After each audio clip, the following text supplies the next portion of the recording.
Ada beberapa soalan. Bismillahirrahmanirrahim. Assalamualaikum Habib. Boleh tunjukkan kaifiat bersiwak atau pakai face mask untuk solat di masjid? Baik. Pertama, bersiwak, di antara kaifiatnya ketika mana kita nak mula solat tu, kita letakkan 3 jari ke atas ni, bawah, kelingking di bawah, dan kita pegang. Kita letakkan di tengah-tengah gigi kita, kemudian kita naikkan di sebelah kanan atas, gigi sebagai gusi sebelah atas, kemudian diturunkan di sebelah bawah dan dimasuk ke tengah balik, dan sebelah kiri sebelah atas dan ke bawah, macam 8 atas 3 kali. Kemudian digosokkan dan diusapkan sedikit di lidah, maka itu sudah dikira memadai dah dan dikira sudah bersiwak. Baik. Kalau pakai face mask untuk solat di masjid, kalau sudah dianya SOP, kita kena ikutlah. Jadi solat pakai face mask ni, kalau tidak ada sebab, maka hukumnya makruh, sebab kita ni disuruh untuk buka wajah. Kalau tutup ni jadi makruh, walaupun sah selagi tidak menutup tempat sujud, dahi untuk sujud. Tapi kalau dalam keadaan yang sekarang, yang ada SOP, yang mana dia boleh membawa kepada kemudaratan, kalau kita tak pakai, maka tidak gugurlah kemakruhan dia, maka bolehlah face mask tu. Yang penting jangan ditutup dahinya tu. Ni yang ni jangan tertutup, yang ni jangan tutup, yang ni tak apalah tutup, sebab itu SOP-nya. Baik. Assalamualaikum Habib. Waalaikumsalam. Sesudah sujud di rakaat 1 dan 3, yang mana yang betul, afdal? Duduk sekejap baru bangun atau terus bangun lepas sujud? Saya tadi dah contohkan. Yang afdal adalah duduk istirahat, duduk sekejap, kemudian topangkan tangannya ke depan seperti mana riwayat, kemudian menolak dirinya untuk bangun. Sekali lagi supaya kita jangan tu, daripada sujud kita duduk sekejap, namanya duduk istirahat, kemudian kita letakkan tangan kita ke hadapan, kemudian kita bangun. Bagi yang mampu, ada orang kata saya tak mampu lah nak berdiri macam itu, saya mampu hanya bangun, kemudian sikit-sikit bangun. Ada ikut kemampuan, tapi yang mampu, yang itu yang paling utama. Duduk istirahat, kemudian menyandarkan tangan ke hadapan, menolak dirinya untuk bangun. Ustaz, saya pernah dengar orang mengajar lepas baca Fatihah sebelum sebut amin, kita disunatkan baca Rabbighfirli wali walidayya, kemudian baru amin. Baik, ini beberapa daripada kita panggil apa ya, amalan. Jadi bolehkah kita buat begitu? Boleh, tetapi satu catatan, adakah dia mengganggu kepada satu penghayatan kita? Kalau imam tu waladdallin, dia berhenti lama sebelum amin dia, jadi kita pun selitkan Rabbighfirli walidayya, amin. Okey, tapi kalau dia singkat waladdallin, amin, tak sempat nak Rabbighfirli, kita bimbang dengan sebab kita baca Rabbighfirli walidayya tu, yang jelaslah maknanya adakah riwayat? Okey, tidaklah ada riwayat yang khusus tentang perkara itu menjejaskan amin kita bersama imam. Maknanya kita tak sempat nak amin sebab kita Rabbighfirli walidayya tu kita sebut, tapi amin dengan imam tak sempat nak sama. Rugi tak kita? Rugi, sebab fadilat amin bersama imam sama amin dengan para malaikat yang akan menjanjikan keampunan dosa yang telah lalu. Itu sajalah isu dia. Adapun membacanya boleh, okey je. Dan jangan pula baca sebelum imam habis baca waladdallin, kita dah Rabbighfirli walidayya dah, sebab kita disuruh untuk nak menghayati daripada bacaan imam.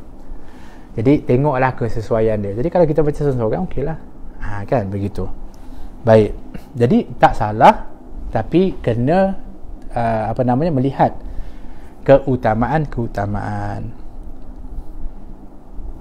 Baik, mohon penjelasan tentang bacaan doa tadi, sebab doa tadi adalah mohon ampun kepada diri kita dan kedua ibu bapa. Memanglah baguslah kita nak minta ampun diri kita dan ibu bapa kita. Keadaan tempat itu kita harap mudah-mudahan dengan kita baca amin, orang akan aminkan, ramai pun akan aminkan doa yang kita baca tadi, tapi keadaan itu kita sesuaikan. Baik. Habib, zaman PKP ni masa Assalamualaikum kelas Assalamualaikum saya terbalik dah baca. Assalamualaikum Waalaikumsalam. Habib, masa zaman PKP ni masa kelas akan berhenti bila masuk waktu, tapi Bilal tidak azan, cuma iqamah saja. Memang begitu caranya ke? Baik, sebenarnya apabila seorang tu nak mula solat, kan, dia disunahkan untuk azan terlebih dahulu. Bahkan kalau kita memang tidak mendengar azan sebelumnya atau menjawab azan sebelumnya, lebih-lebih lagi dituntut untuk azan terlebih dahulu. Jadi azan ni bukan complicated sangat, tak semestinya nak kena kuat untuk didengar. Kalau azan untuk diri kita sendiri, azan untuk diri kita sendiri. Kalau di surau masjid yang kalau dia tak berhenti untuk azan waktu azan, kemudian dia sambung kuliah, sebaiknya sebelum dia nak nak mula daripada solat, bilal azan. Kalaupun dia rasa takut nanti orang confused, dah lambat, bukan waktu dia masuk waktu ni, azan di dalam je, azan masa tu je, berdiri kat depan tu azan, supaya orang yang memang ada dalam tu dapat fadilat menjawab azan dan mendengar azan dan menjawab azan. Kemudian iqamah, itu yang paling baik. Tapi kalau dia tidak berbuat demikian, terus iqamah pun boleh, tapi hilang sikit lah fadilat dia. Nama fadilat dia apa? Mendengar dan menjawab azan, yang fadilatnya bukan sedikit, besar fadilat menjawab azan. Subhanallah, sampai disuruh berhenti baca Quran pun kena berhenti untuk baca jawab azan, punya fadilat besar. Bahkan doa selepas azan ni, Allah kata Nabi, orang yang baca doa selepas azan yang Nabi ajar ni akan berhak mendapat syafaat aku, kata Nabi SAW. Itu yang paling baik lah. Jadi kenalah, itu kata-kata ilmu ini adalah merupakan daripada nilai tambah dan juga menjadikan orang itu akan dapat pelaksanaan yang terbaik. Itu ilmu, ya. Baik. Salam Habib. Itu Assalamualaikum lah. Waalaikumsalam warahmatullahi wabarakatuh. Masa sujud, kedua tapak kaki perlu rapat ke? Okey, ketika sujud, tapak kaki ni tak perlu rapat, kecuali orang perempuan lah kalau dia nak dirapatkan. Tetapi pada dasarnya direnggangkan. Direnggangkan, didirikan, direnggangkan kedua, bukan dirapatkan. Ya. Seperti sebenarnya kalau ikutkan betul-betul, tuan-tuan puan-puan, orang yang kalau betul-betul dia solat ni, betul-betul dia tertib, kaki yang kanan ni dia tak akan bergerak daripada awal sampai akhir, tempat dia sama je. Itu hebat. Berdiri macam tu, nanti dia sujud pun itu dia tak angkat, dia angkat hanya tu, tapi duduk jari dia tetap sama. Subhanallah. Yang gerak ni kaki kiri je kadang-kadang dia macam ni, tapi dia tetap sama. Dan kalau boleh tu, time dia berdiri macam ni jarak dia, tapi sujud jaraknya sama juga. Masya Allah. Itu adalah merupakan yang terbaik. Ingatkan Jumaat ni, baik, kalau nafas tak panjang, sebelum saya nak sambung ni, insyaAllah seperti mana yang kita dah mula pergi minggu lalu ni, Jumaat kan, memang saya ada sirah pukul 3, tapi pukul 11 ada satu bonus rancangan setiap pukul 11 pagi, bersama dengan FCC untuk membahaskan isu-isu semasa ni. Masya Allah. Minggu lalu antara isu semasa yang kita bahaskan, yang dibawa lah, maknanya orang-orang ni kumpulkan isu-isu tu untuk nak sama-sama bincang, dapat faedah. Kalau minggu lalu tentang dengan izin Allah, iaitu adakah wajar seorang tu dia nak nisbahkan kalau dia buat tak baik dengan ini takdir, ialah seolah-olah takdir, dia kata takdir ni dia tak boleh buat apa-apa. Itu yang kita bahaskan. InsyaAllah minggu ni kita akan bahaskan topik yang hangat, yang baru, insyaAllah. Jadi jangan lupa untuk bersama dengan saya dan juga rakan FCC, insyaAllah, dalam perbahasan tentang isu semasa pada pukul 11 pagi, insyaAllah, ya. Baik. Soalan seterusnya, kalau nafas tak panjang dari sujud sampai berdiri, macam mana? Baik, dari sujud sampai berdiri, di antaranya kata para ulama, bukan sampai berdiri, dia cukup dengan pertengahan saja, iaitu maksudnya apabila sujud, dia bangun, Allahu Akbar, dia dah boleh abar dah. Kemudian dia mantapkan berdiri, cukup memadai dah. Tidak semestinya sampai atas. Kalau nanti dia tak panjang, macam mana nafas dia? Sesuaikan dengan keadaan, sudah memadai. Yang penting dia kebanyakan waktu pergerakan itu, khususnya dari pergerakan yang lama seperti itu, adalah agak dipanjangkan sedikit takbirnya supaya mengisi ruang pergerakannya itu dengan zikir. Itu saja. Tak jadi masalah. Baik. Habib, tolong ajarkan doa ketika sujud terakhir dan selepas tahiyat akhir. Sujud terakhir juga ada riwayat mengatakan bahawa Nabi baca setelah Subhan Rabbil A'la wa bihamdihi ni 3 kali, dibaca adalah satu Rabbil Firli. Ada riwayat Sayyidina Aisyah kata Nabi kalau biasa selitkan dalam sujud, dalam rukuk dia, selepas tasbih tu dibaca Rabbil Firli, Rabbil Firli. Ada yang lagi mengatakan Rabbi firli warhamni, Rabbi kata apa namanya, ya mukallibal qulub tsabbit qalbi ala dinik. Ada yang disebutkan dalam riwayat setelah baca tasbih daripada sujud terakhir tu, didengar Nabi baca Rabbi apa nama, ya mukallibal qulub tsabbit qalbi ala dinik. Masya-Allah. Ya, itu. Jadi itu yang ringkaslah. Adapun doa setelah tasyahud tadi, setelah kita baca selesai daripada tu, sebelum bagi salam, ada beberapa sirah. Di antara yang masyhur, Allahumma inni a'udzubika min adabil qabri wa adabil jahannam wa fitnatil mahya wal mamat wa fitnati syarri fitnati masihid dajjal. Iaitu minta lindung kepada Allah dari adab kubur, daripada adab neraka jahannam, daripada fitnah kehidupan dan mati, dan daripada kejahatan fitnah Masihid Dajjal, iaitu kejahatan Dajjal. Itu yang memang jelas dalam riwayat. Lagi, Allahumma ghfirli dhunubi ma qaddamtu wa ma akhartu wa ma asrartu wa ma a'lantu wa ma asraftu wa ma anta a'lamu bihi minni atau biha minni antal muqaddimu wa antal muakhiru la ilaha illa anta. Itu minta keampunan kepada Allah SWT daripada dosa. Jadi itu beberapa lah dari sirah-sirah. Bolehlah rujuk kalau tengok dalam kitab-kitab yang mungkin nanti kalau saya kesempatan pada tempat yang boleh tulis, saya tulislah insya-Allah pada akan datang. Terima kasih atas ingatannya. Baik, insya-Allah. Baik. Assalamualaikum Habib. Waalaikumsalam. Boleh ke kalau doa yang dibaca lepas habis bacaan tasyahud akhir tu doanya banyak dan lama saat solat sendiri? Boleh. Kalau solat sendiri tak ada jadi masalah. Jadi isunya kalau kita ni solat berjamaah, tak boleh terlalu lama sehingga terputus dengan imam, ataupun imam pun terlalu lama sehingga membebankan kepada makmum. Tapi kalau sendiri boleh je untuk kita baca beberapa doa. Boleh, tak ada menjadi masalah.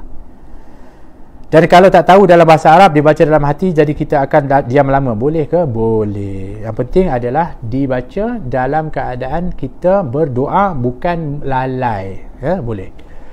Assalamualaikum Habib. Kalau masa qiyam, Waalaikumsalam warahmatullahi wabarakatuh. Kalau masa qiyam tu telekung berlapik tangan, batal tak solat? Terima kasih. Yang wajib terbuka iaitu hanya dahi saja. Adapun tangan, walaupun terlapik dengan apa pun, asalkan dia menyentuh kepada lantai tempat sujud, sah. Yang penting telapak tangannya, walaupun terhalang dengan telekung, kain dan sebagainya, tetap sah.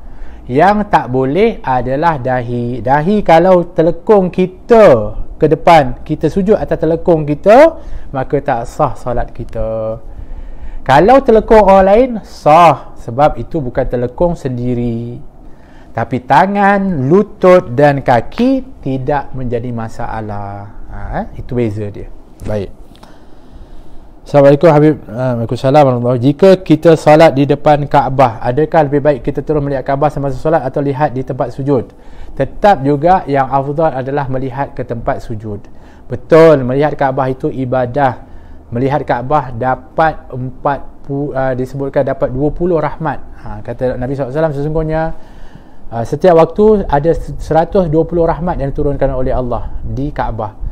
Apabila seorang itu melakukan tawaf, dia dapat 60 rahmat. Dia menunaikan solat, dia mendapatkan 40 rahmat. Dia tengok Kaabah, mendapat 20 rahmat. Tapi bukan maksud hadis itu di dalam solat, iaitu ketika mana kita berada di depan Kaabah, maka tataplah Kaabah. Tapi ketika solat, tempat yang afdal adalah melihat tempat sujud. Melihat tempat sujud. Ya. Jadi itu tempat pandangan yang terbaik. Assalamualaikum Habib. Waalaikumsalam. Bagaimana hukumnya rakaat masbuk yang tidak sempat mengikut imam pada rukuk pertama? Patut ke masbuk tambah rakaat? Jadi kalau dia sekiranya seorang yang masbuk, makmum yang datang lewat, dia tengok imam tengah rukuk, dia nak masuk, tiba-tiba imam dah bangun dari rukuk, dia tak dapat rukuk bersama dengan imam secara tamakninah, dan dia telah pun memulakan salat bersama imam, maknanya dia kena ikutlah imam tu, tapi dia tak dapat rakaat tu, maka setelah salamnya imam, iaitu berakhir salat, dia kena tambah 1 rakaat lagi. Sebab tadi ni yang pertama tadi, walaupun dia pun dah mula salat, tapi dia tak dapat rukuk bersama imam, dia hanya dapat mungkin i'tidal atau sujud, maka dia kekurangan 1 rakaat, maka dia kena tambah 1 rakaat lagi. Assalamualaikum. Waalaikumsalam. Nak tanya, kita orang perempuan solat pakai tudung warna-warni. Ada yang berbunga, ada yang berbunga. Adakah pakai tudung yang warna-warni dibolehkan sebab warna putih yang afdal? Baik, yang afdal warna putih. Kata Nabi, sebab baik afdalus siyabul al-abyad, sebab baik pakaian itu adalah berwarna putih, kata Nabi. Sebab itulah Nabi suka pakai, kalau boleh pakaian warna putih, jubah putih, kan? Kan Nabi kata kafankanlah orang yang meninggal di antara kamu dengan kafan berwarna putih. Maknanya yang afdal warna putih lah. Kalau kafan warna lain pun boleh, tapi afdal warna putih. Kalau seorang itu dia pakai warna putih, bagus, Masya Allah.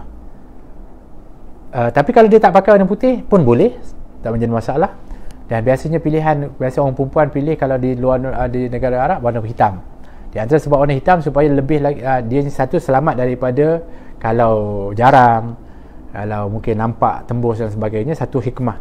Yang keduanya, kalau hitam ni macam tersembunyi, sebab Nabi kata solatnya seorang perempuan itu dengan tempat yang gelap lebih baik daripada tempat yang terang. Jadi dia mengambil daripada warna yang gelap tu hitam, itu yang mereka amalkan, pun boleh. Warna yang lain pun boleh. Cuma kalau yang berbunga-bunga ni ada beberapa isu lah. Sah dan dia menutup aurat, sah, solatnya diterima. Tapi isunya ialah satu, niatnya.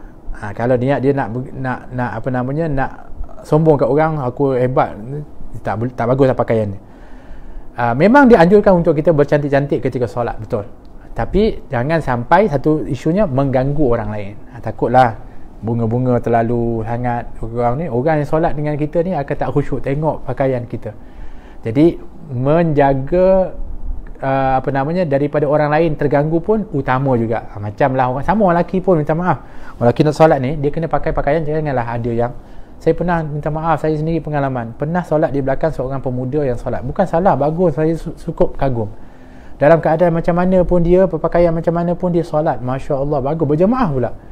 Tapi yalah, yang dia pakai itu baju ni ada apa namanya, gambar kat belakang tu, gambarnya ya Allah, yang Habib ni pergi tengok besar pula, dia nak buat macam mana duduk ke depan.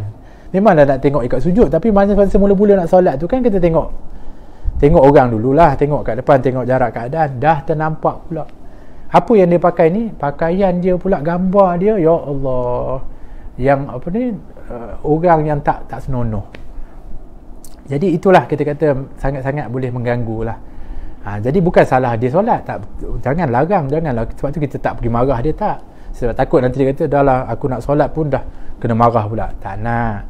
Tapi kita nasihatkanlah, kita ingatkanlah ni, kalau boleh tu janganlah pakai pakaian yang boleh mengganggu kepada khusyuknya solat orang lain, kan.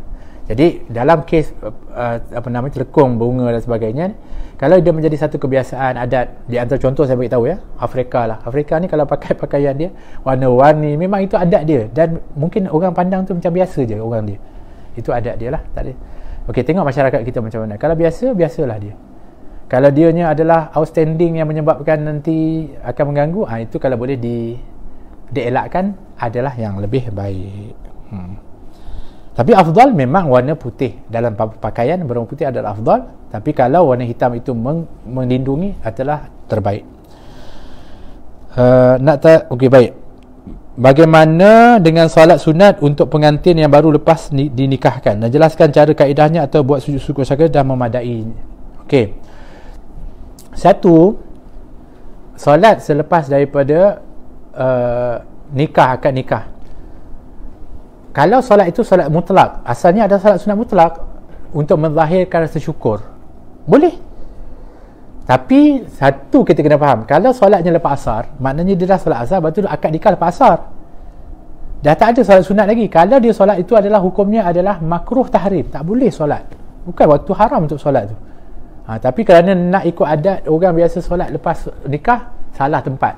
Tapi kalau dia buat tu lepas zuhur, waktu duha, dia solat 2 rakaat, namanya solat sunat mutlak, nak menzahirkan, aku solat ni menzahirkan rasa syukur kerana aku dapat nikah.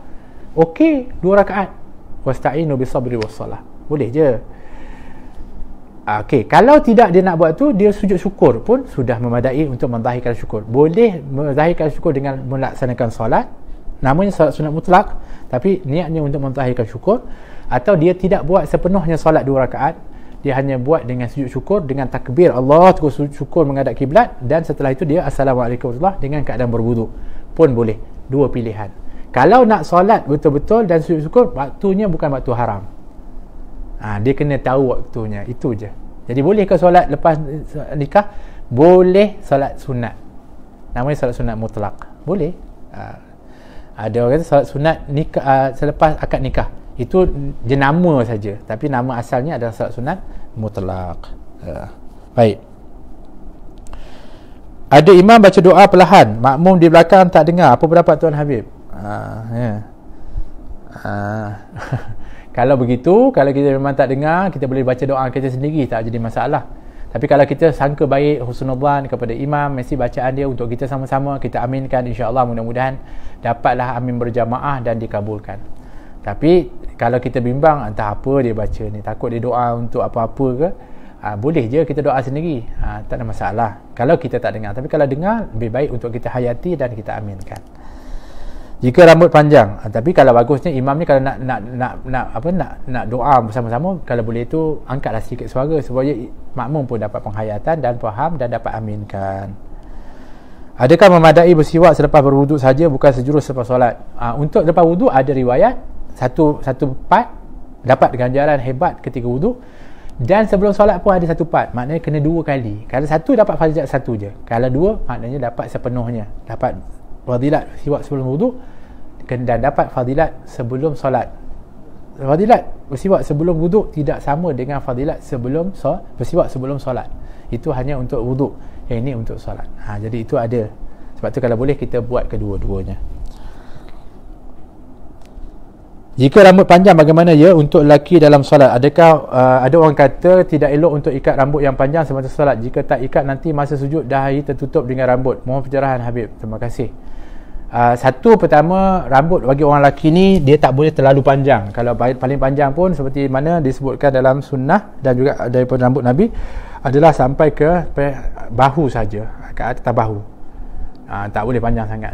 Jadi ketika mana kita nak solat, sebaiknya menutup kepala kita. Sebab tu adalah pakai kopiah supaya jangan sampai terganggu dengan rambut. Ada pun mengikat kepada rambut ditakuti dengan tasyabuh sama dengan orang perempuan. Itu je. Jadi kalau sama dengan orang perempuan, itu kan dia jadi macam seolah-olah menyamakan diri dengan orang perempuan. Itu ada larangan. Jadi jangan diikat rambut tu, biarkan, sebab Nabi tak pernah mengikat rambut kecuali dalam keadaan kes tertentu. Pernahlah ada ketika mana Nabi Fatu Mekah disebutkan. Tapi yang dimaksudkan juga Nabi ketika mana diriwayatkan Nabi melepaskan rambutnya. Nabi sikat rambut Nabi SAW. Jadi nak pastikan supaya rambut tu jangan menghalang daripada dahi menyentuh kepada tempat sujud. Itu kita kena pastikan menutup kepala kita dengan kopiah lah, khususnya dengan tempat menghalang daripada rambut kita jangan terjatuh menutup ke tempat sujud. Baik, soalan saya, adakah sah solat jikalau tahiyat akhir kita duduk seperti mana duduk tahiyat awal? Sah, kerana duduk itu yang terbaik adalah tawarruk, tapi boleh je duduk iftirash, kerana itu tetap juga dinamakan duduk. Solat sendiri, adakah sunat untuk iqamah? Sunnah untuk iqamah, tetap juga disunatkan walaupun solat sendiri. Azan dan iqamah tetap solat. Kata solat sendiri pun azan dulu, iqamah, itu yang terbaik, hebat. Tapi kalau paling kurang pun iqamah terlebih dahulu. Boleh tunjuk sujud sahwi, dan macam mana kalau bacaan sujud sahwi tidak hafal? Boleh ke sujud sahwi dibuat selepas bagi salam sebab terlupa untuk buat sebelum salam? Kedudukan sujud sahwi adalah sebelum salam. Kedudukan sujud sahwi adalah dibuat sebelum salam. Jadi innahu hamidum majid, baca doa tu, kemudian sujud 2 kali, Allahu akbar, sujud. Kalau tak tahu tasbih zikir tu tak apa, diam pun boleh, baca tasbih yang kita baca subhanallah pun boleh. Kalau kita tak tahu baca subhanamalayana muwalashu, kita baca subhanallah pun boleh, ataupun diam saja dalam tamakninah. Kemudian kita bangun duduk atas sujud, kemudian sujud lagi yang kedua, kemudian bangun lagi, kemudian assalamualaikum warahmatullahi wabarakatuh. Itu tempat dia. Baik. Kalau orang tua tak boleh letak kaki masa duduk tahiyat awal sebab sakit urat, dia letak punggung atas lantai, macam mana ustaz? Sah tak solat? Baik. Kalau dia memang tak mampu, dia tak boleh duduk macam tak iftirash, duduk atas kaki, dia boleh duduk tawarruk, duduk atas lantai untuk tahiyat awal dia, ataupun duduk antara sujud dia pun boleh, tak jadi masalah. Apatah lagi memang dia sakit, maka dia buat ikut kemampuan dia. Kalau dia duduk tawarruk macam ni, tak duduk iftirash walaupun duduk di antara sujud atau duduk tahiyat awal, sah dan baik untuk dia. Kerana dia berusaha untuk buat, cuma kerana tak mampu, dia buatlah yang termampu untuk dia buat, insya-Allah. Rumah saya bersebelahan dengan masjid, tapi semasa solat kadang-kadang ada gangguan dari suara imam yang terlalu kuat dari speaker masjid. Boleh tak saya kuatkan bacaan Al-Fatihah dalam solat? Ni orang perempuan lah ya. Kalau lelaki dia kenalah solat kat masjid tu. Baik. Kalau sekiranya dia memang bersendirian dan tidak dengar orang lain, boleh untuk diangkat suara lebih sedikit. Tapi kalau takut didengar oleh orang-orang yang bukan mahram ataupun yang lain, maka cukup memadai dengan dia membaca. Kalau ada gangguan yang menyebabkan suara itu tenggelam dengan sebab suara yang lebih kuat dari tempat lain, bagi dia sudah memadai dah, dikira membaca dah. Tak semestinya mesti didengar, kerana dalam suasana yang terganggu dengan suara-suara yang lain. Adakah berbeza posisi kedudukan tangan semasa rukuk dan sujud bagi perempuan dan lelaki? Kedudukan tangan sama je, iaitu sama letak kat lutut, yang ni letak kat lantai. Yang bezanya adalah dirapatkan saja. Orang perempuan, kalau orang lelaki dilebarkan, orang perempuan dirapatkan. Itu sahaja perbezaannya. Dirinya dikumpulkan bagi orang perempuan, orang lelaki dilebarkan. Itu saja. Untuk apa ni? Untuk supaya orang perempuan tidak sampai nampak bentuk badan yang disebutkan aurat, dan juga melindungi diri. Sebab memang perempuan Nabi kata afdal solat dia adalah terlindung dia. Terlindung ni salah satu cara melindungi diri, apalagi di tengah-tengah orang kalau ramai dan sebagainya, adalah dengan merapatkan daripada anggotanya ke anggota yang lain. Adakah selepas solat isyak mestikah kita solat sunat isyak 2 rakaat dulu baru boleh kita solat sunat witir? Itu yang terbaik sekali, iaitu sebab solat setelah isyak 2 rakaat itu adalah sunat muakkadah. Nanti kita akan masuk dalam bab-bab solat yang lain, insya-Allah kita akan detailkan. Kemudian baik lepas itu baru kita solat sunat witir. Solat witir ni kalau tak boleh buat 11, buat 9, 7, 3, kalau tidak 1. Jadi buat 2 rakaat ba'diyah, itu yang paling baik, yang paling afdal. Kemudian buatlah witir. Kalau tak mampu buat 3, buat 1. Jadi dapat macam 3 juga, tapi 2 rakaat itu adalah ba'diyah. Ba'diyah itu yang utama untuk kita buat.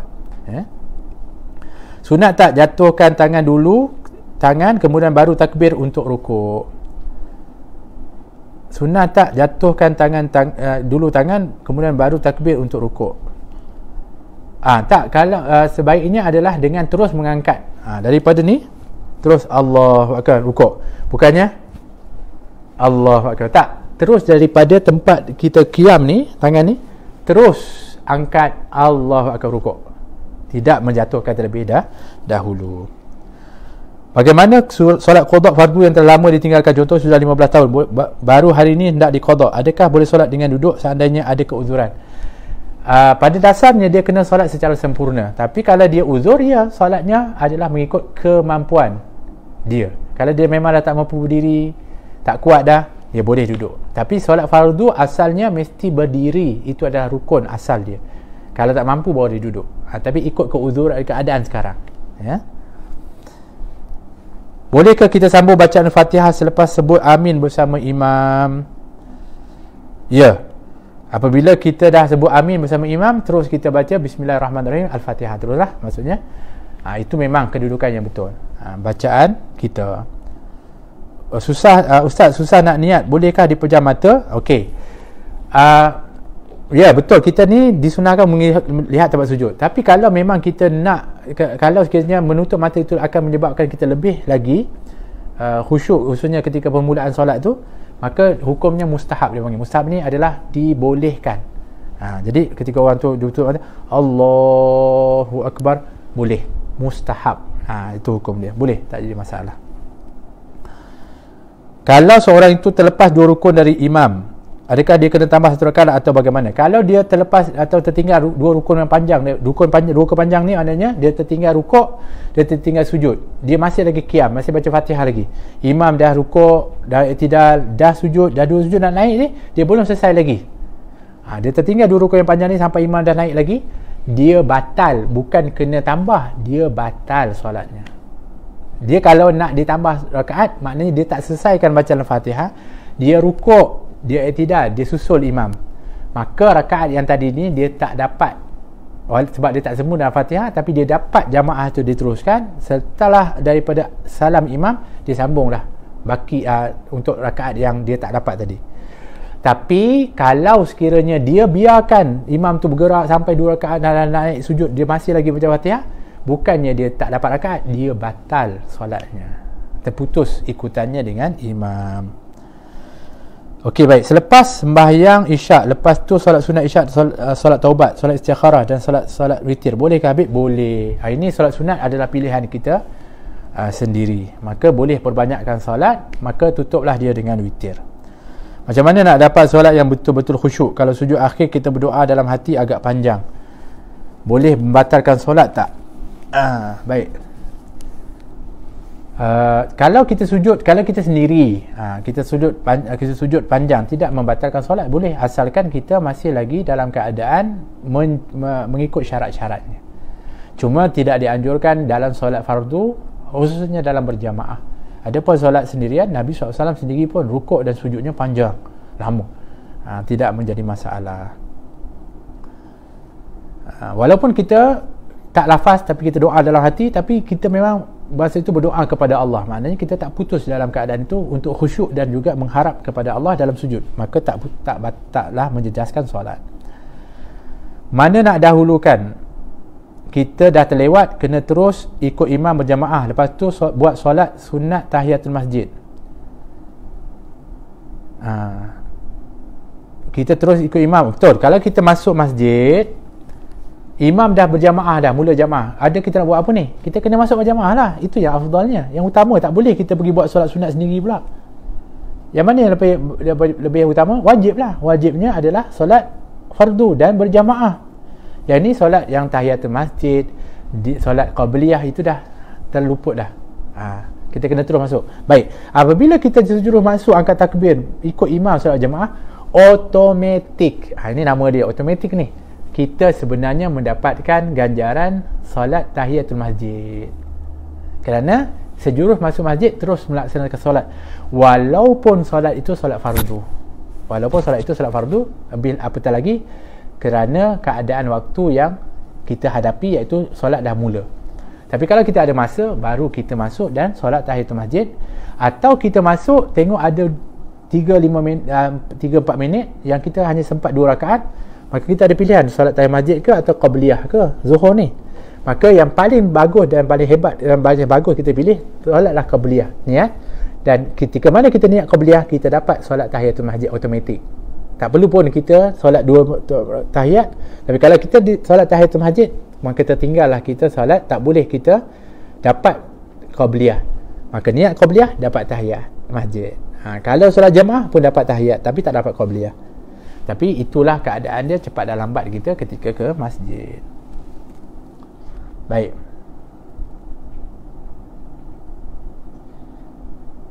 Masya Allah. Ada berapa lagi ni? Ketika imam di 3 ayat terakhir, ayat pendek, makmum perlu habiskan baca Fatihahnya atau terus rukuk bersama imam? Ini kes masbuk. Kalau dia masuk, imam dah di penghujung ayat, dia sempat baca beberapa ayat dalam Fatihah, imam dah rukuk, dia terus rukuk bersama imam, sebab dia ni ada status namanya masbuk, maka dia tak wajib untuk habiskan Fatihah dia. Fatihahnya ditanggung oleh imam. Ini kes khusus untuk masbuk yang datang di penghujung surah tu. Dia hanya baca, dapat sempat beberapa ayat saja Fatihah. Jadi dia kena rukuk bersama imam supaya dia dapat rakaat. Kalau tak rukuk bersama imam, dia tak dapat rakaat tu. Ini untuk masbuk, bukan untuk muafiq. Baik.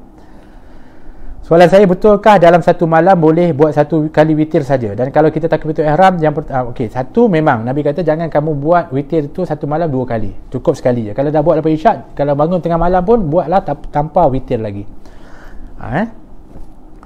Dan bolehkah dan kalau kita takbir ihram, yang pertama kita masuk dalam solat, yang kedua keluar, yang ketiga masuk balik dalam solat, betul ke Habib?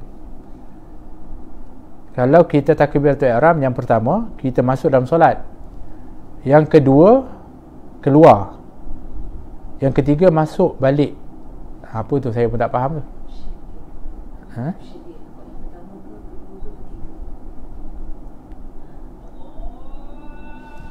apa namanya, option. Saya tak faham soalan dia. Kalau kita takbiratul ihram, yang pertama kita masuk dalam solat, betul lah. Yang kedua keluar. Yang ketiga masuk balik dalam solat. Tak apalah, nanti saya tangguh dulu ya. Dia begini, takbiratul ihram adalah untuk kita masuk dalam solat. Apa namanya, lepas tu tak ada keluar lah, kecuali nak keluar dari solat itu adalah dengan salam lah, selesai dengan salam ya, begitu. Assalamualaikum Habib Salam, nak tanya untuk solat sunat witir, adakah dibolehkan dibuat terus 3 rakaat dengan 1 salam? Boleh. Ada beberapa kaifiat, ada yang 3 rakaat 1 salam, ada 3 rakaat 2 salam. Ya, begitu. Bersugi untuk setiap solat ke, iaitu solat sunat dan kemudian solat fardu? Semua solat fardu pun dan solat sunat pun. Jadi setiap solat itu yang kita mulakan dengan siwak 70 kali lebih afdal daripada solat tanpa siwak. Bukan solat sunat saja, solat fardu pun. Jadi selalu sertakan kita dengan siwak. Tolong bagi pencerahan yang baik witir qabliyah dan ba'diyah. Witir qabliyah dan ba'diyah. Dia tak ada witir ni begini. Qabliyah ba'diyah ni bab lain, witir bab lain. Qabliyah ba'diyah ni dipanggil sunnah rawatib, sunnah yang mengiringi kepada solat fardu. Jadi ada qabliyah zuhur, ada ba'diyah zuhur, ada yang disebutkan dengan ba'diyah isyak, ba'diyah maghrib. Witir lain. Witir ni adalah solat sunat khusus yang jadi amalan Nabi SAW. Salah satunya adalah disebut sebagai penutup kepada ibadah pada hari itu. Dan sunat witir juga sunnah mu'akkadah. Qabliyah ba'diyah juga ada mu'akkadah dan ghair mu'akkadah. Nanti kita akan bahaskan dalam perbahasan solat-solat sunat, insya-Allah. Yang terakhir, alhamdulillah, bagaimana dengan solat orang yang dah berusia umur 80 tahun? Adakah amalannya dikira jika ia boleh lakukan, tapi jika tak mampu atau kategori nyanyuk, dikira bagaimana? Tengok keadaan orang tu lah. Kalau orang tu dianya masih sempurna akalnya, walaupun umur berapa pun, dia tetap wajib menunaikan solat. Dia tetap wajib bersolat. Kalau dia sempurna lah, masa sempurna ni akal dia. Ada pun fizikal dia mengikut kemampuan, iaitu kalau dia tak mampu berdiri, dia duduk. Kalau tak mampu duduk, dia boleh baring sambil baring. Kalau tak boleh baring sambil baring, ikut gerak baring tu, dia boleh untuk dengan mata, kalau tidak dengan hati. Yang penting akalnya tu adalah sempurna masih. Tapi kalau dia nyanyuk, dia dah umur berapa dia nyanyuk ni maksudnya dia telah tidak sempurna akal. Salah satu daripada orang yang wajib untuk melaksanakan solat, selain daripada orang Islam, selain daripada baligh, yang ketiga adalah berakal. Jadi salah satu syarat dia tak cukup, maka dia bukan mukallaf, dia tidak ditaklifkan lagi. Maka gugurlah kewajipan baginya untuk melaksanakan solat dan ibadat-ibadat wajib yang lain. Wallahu ta'ala alam bisawab. Masya-Allah, tabarakallah, alhamdulillah. Terima kasih kepada semua atas perhatiannya. Minta maaf kalau ada kekurangan. Bukanlah maksud saya yang paling sempurna dalam tunjuk ajar, tapi mudah-mudahan sedikit sebanyak daripada praktikal, contoh dan apa yang kita pandukan ini menjadi suatu panduan kita bersama. Dan mudah-mudahan kita berdoa kepada Allah Subhanahu Wa Taala berikan kita kefakihan, kefahaman di dalam agama, dan juga diberikan kepada kita ilmu yang manfaat dan dapat kita amalkan dan dapat sampaikan kebaikan kepada orang lain, khususnya keluarga kita lah dan orang-orang yang bersama dengan kita, sehingga kita sama-sama ke arah kesempurnaan ibadah kepada Allah Subhanahu Wa Taala.